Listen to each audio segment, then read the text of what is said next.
We're not gonna do cardio. Cardio's for suckers. Why would you do cardio? Lose your gains. All wrong.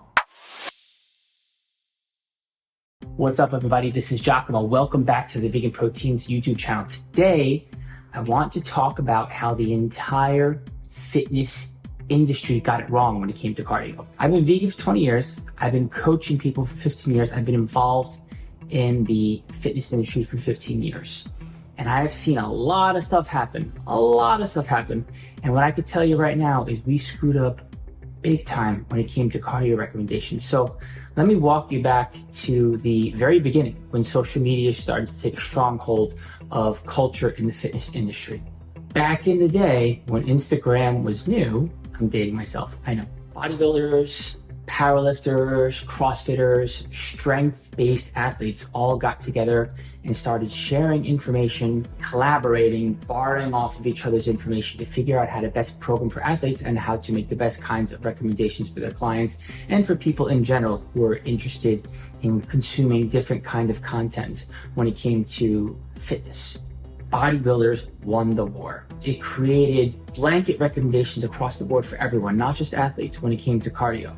Bodybuilders felt like there was a specific kind of cardio that they needed to do to get the best results, to preserve muscle mass, to maximize performance, and to improve recovery times. When a bodybuilder is not in competition prep, these recommendations no longer hold true, and depending on where a bodybuilder's start point is when they enter competition prep, these recommendations aren't even the best ones. When it comes to fat loss, when you've dialed it in through nutrition and it's time to start adding in cardio, the idea is to preserve as much of your energy for performing while you're training and for recovering after training because you're in a calorie deficit.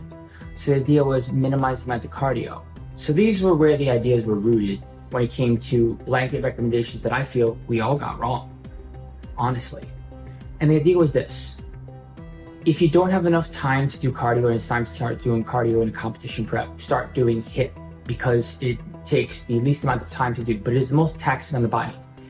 If you do have time, instead of doing HIIT, you should engage in zone 2 cardio, which is the fat burning zone, 65 to 70% of your target heart rate. It takes a little more time to burn calories, but it's less fatiguing on your system. Then if you have a lot of time, what is ideal is to walk. Walking hardly creates any fatigue and it does burn calories, but it takes a lot of time. So the idea was, depending on how much time you have, these are the 3 ways to prescribe cardio. Walking is a way to burn calories and create a thermic effect without producing fatigue. So it's the holy grail of bodybuilding while preserving muscle mass. And these recommendations spilled over into a year-round recommendations for bodybuilders, not just when they were dieting and extreme dieting for competition prep, not just when they were cutting or doing like a crazy competition prep, year-round. This was the way to do it. And because there's some evidence and truth to programming and prescribing cardio like this, other kinds of athletes and the fitness industry in general followed suit and was like, well, bodybuilders are the best at preserving muscle mass in extreme deficits, so they have an argument that is valid as far as how to prescribe cardio. And people who are into lifting want to maximize their gains and preserve muscle mass at all costs. So this was the blanket recommendation more or less across the board, and here's how it started to get fun. When it came to culture, and social media helped influence and shape and model culture in the fitness industry. You had people talking about being on team no cardio, and they were saying it in a prideful way. We're not gonna do cardio. Cardio's for suckers. You're gonna lose your gains. Why would you do cardio? And there was this valid argument behind it because of all this reasoning. Then on top of that, you did have bodybuilders heckling CrossFitters saying, oh, y'all are not gonna have as much muscle as us because you do cardio. It was kind of like this joke between CrossFitters and bodybuilders. Then you had bodybuilders and powerlifters heckling one another because powerlifters were like, well, we don't diet and cardio is absolutely ridiculous and pointless, and we're not doing any cardio either, when in reality, powerlifters still should do cardio too. There was also this kind of bonding between powerlifters and bodybuilders as far as their hatred of cardio. So because of everyone's hatred of cardio, people got lazy And when it came to doing certain kinds of cardio over, say, I don't know, working on your heart health, this kind of narrative became pervasive. We stuck on the idea that you don't have to do cardio unless you absolutely need to burn fat. And when you do cardio, you should find a way to make a lot of time to do your cardio, and it should be more along the lines of walking. Of course, there's like hit if someone really likes high intensity cardio, they don't have much time. We got it all. Powerlifters wound up becoming fearful of doing cardio. They thought that it would get in the way of them increasing their totals. Bodybuilders prescribed cardio improperly, or at least talking about it the wrong way, at the very least. Again, continued to shame people in the fitness world in general that came in the mainstream fitness world. Be like, nah, no cardio, and people just stop doing cardio. They make decisions based on the information that's out there. What we should have done was, one, encourage everyone to do cardio year-round, and two, encourage cardio that is good for heart health. Simple as that. Your max heart rate is a simple formula. You take the number 220 and you take your age and you subtract the 2. I'm 44 years old. I take 220, I minus 44. So that's your max heart rate.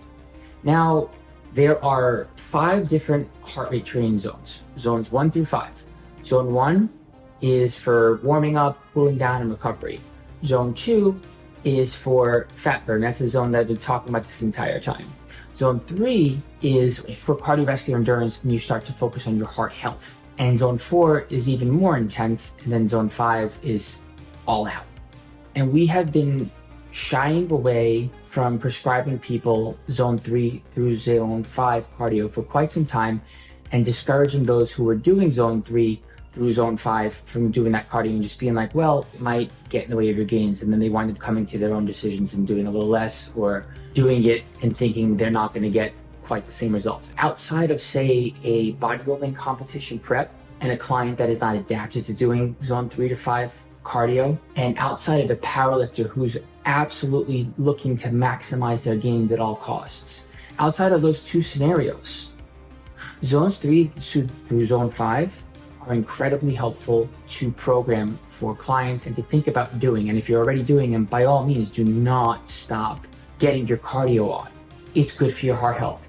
Cardiovascular endurance is excellent for your heart health. We're not going to sit here and debate whether someone should focus on their health or being the best athlete they can be. Your health should not be compromised. Even if you have to work really hard to be as competitive as you can be, it's all the more reason to focus on your health, because competing and being a high-performing athlete comes at a cost, and your health is one of the prices that you pay for being a high-performing athlete. So you might as well focus on your heart health. The other thing is, why wouldn't you want good cardiovascular endurance for the gains? When it comes to cardiovascular endurance for both powerlifters and bodybuilders, when you get in zone 2 and preferably zone 3, you wind up being able to replenish your ATP stores faster, and you improve your work capacity.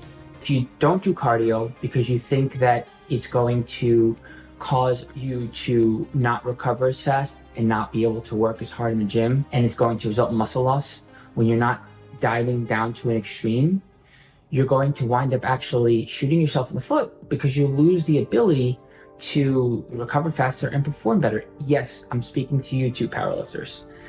This is stuff we've learned a long time ago. We haven't spoken about it. This is stuff we've been doing with our clients for quite some time, many years. I would say like at least 5 years, but we haven't spoken about it.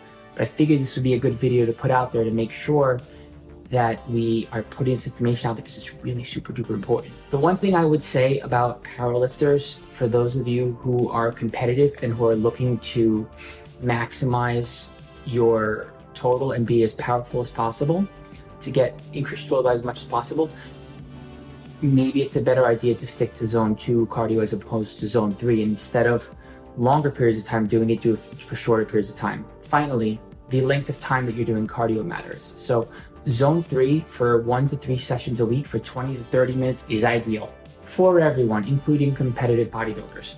For powerlifters, competitive powerlifters specifically, you're looking at zone 2, 1 to 2 sessions for 15 to 20 minutes a week. You may want to consider doing some zone 4 and zone 5 if bodybuilding isn't your only goal. Those are the recommendations. I hope you enjoyed my backstory of how this all came to be and how the fitness industry got it wrong and how you're a part of that and how we've been doing things differently for the past 5 years. I hope this helps you. If you have any questions, if you have any comments, let me know. Hope you enjoyed the video. I hope to catch you in the next one. Hit the like button, hit the subscribe button. Let me know what you think about cardio goals for yourself, and we'll keep this conversation going.